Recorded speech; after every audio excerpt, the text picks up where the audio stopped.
Welcome at the special edition at GMF panel discussion related to leadership skills and the necessity of transatlantic cooperation in the 21st century. I'm so happy to be today with you. My name is Marina Ridjic, and with me, I'm also thrilled to introduce you four rising stars in terms of leadership and politics for next generation leadership and progress.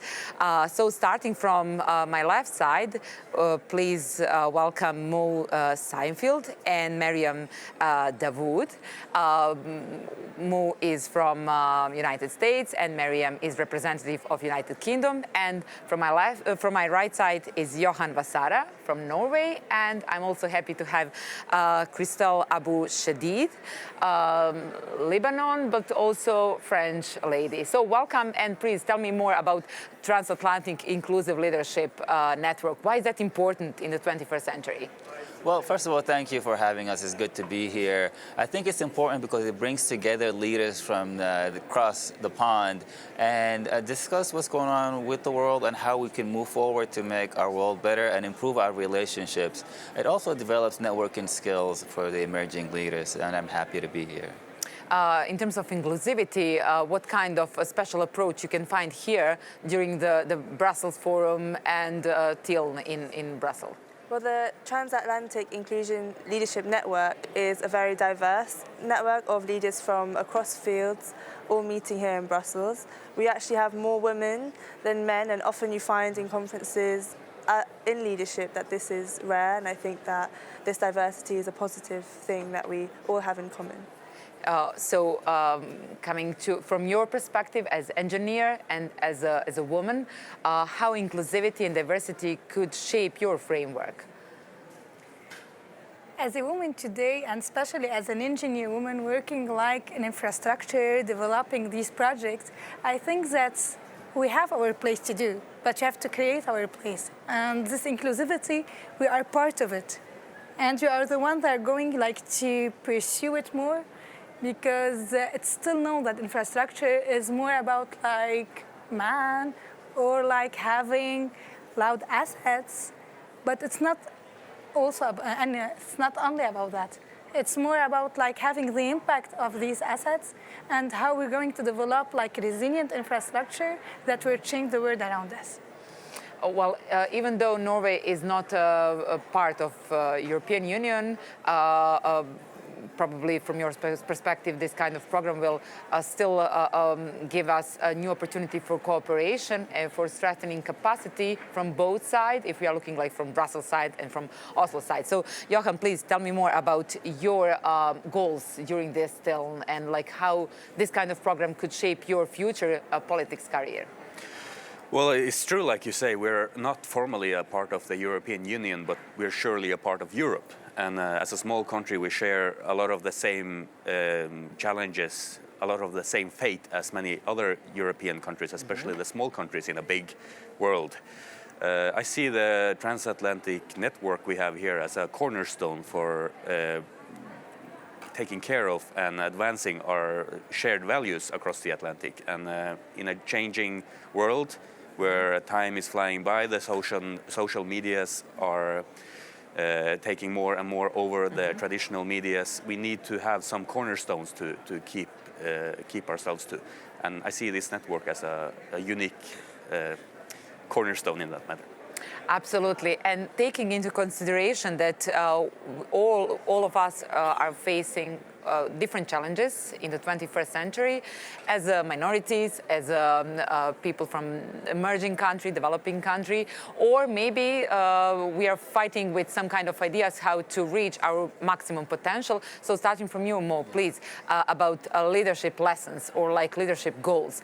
What kind of leaders you want on the stage and how you can be a part of that new leadership style?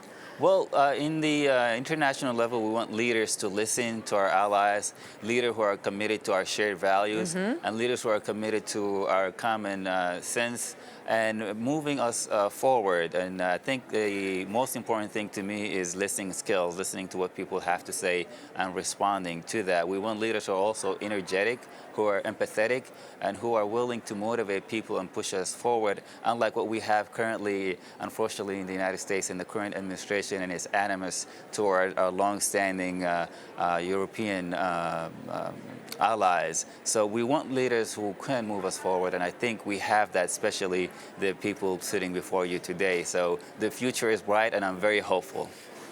Me too. Mariam, anything to add? Well, for me, leadership is about not only listening and representing views, but actually directing the people who you represent to positive values of inclusivity, which this leadership program is about. I think too often we see the rise of populism across Europe, across the US too, and that's dangerous. We need leaders that are willing to lead people in the right direction with good values. Absolutely, and we talk a lot during TL about education. So how education could be a good platform for next generation leaders? Through education, we see everything. Like, I can just give a small example today. Just being here, being surrounded by people having different backgrounds, having something new to bring, like being a lawyer, being a politician, or like even a mayor of a country, of a small city. For me, it's here we're trying to learn, and everything starts by education.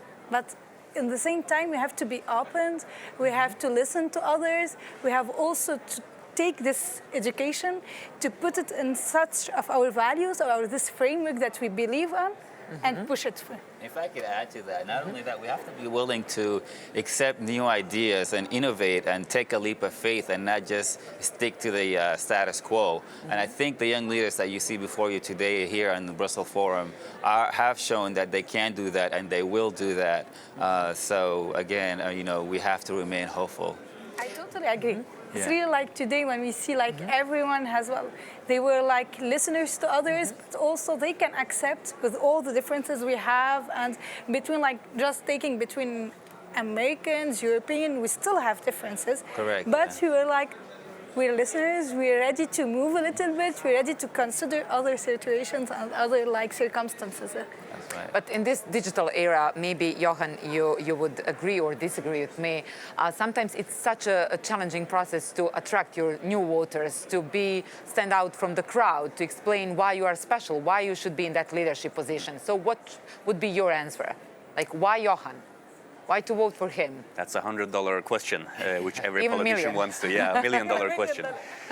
But yeah, it's about, in my opinion, to be a true representative for your local community. The world is built by local communities. We have big cities, yes. We have big countries, yes. But each one of them have local communities, making them big in total.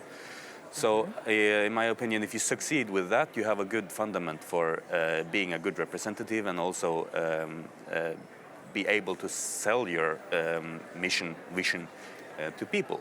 But of course, it's a challenge today, having social medias, the rise of fake news, to reach with facts, with long explanations, and not the populist short answers for everything. Okay, we have just like 1 minute. So tell me briefly your purpose, your mission, in one sentence. My mission is to bring people together and make sure that we have an equitable community. And that is really my goal in life, is to help people and make sure there's a just world. Mariam? My mission, I would say, is to make sure that equality, equal opportunities and social justice are informing all of the work I do as a local politician now, but in the future as well.